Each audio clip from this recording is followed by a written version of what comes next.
বিসমিল্লাহির রহমানির রহিম। ঈদ মোবারক। প্রিয় দেশবাসী, আসসালামু আলাইকুম।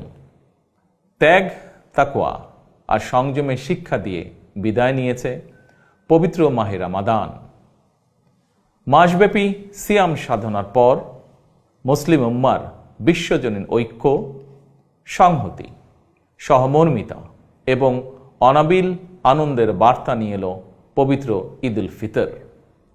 প্রতিটি ঘরে, প্রতিটি পরিবারে ঈদ আনন্দ পৌঁছে যাক সকলের তরে। আসুন আমরা রমাদানের আদর্শে উদ্বুদ্ধ হয়ে একে অপরের সঙ্গে পবিত্র ঈদ আনন্দ ভাগাভাগি করে নেই।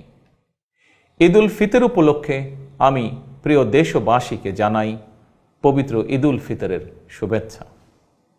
বাংলাদেশ সহ বিশ্ব মুসলিম উম্মার প্রতি জানাই আন্তরিক অভিনন্দন ও মোবারকবাদ। ঈদ মোবারক। আল্লাহ হাফেজ।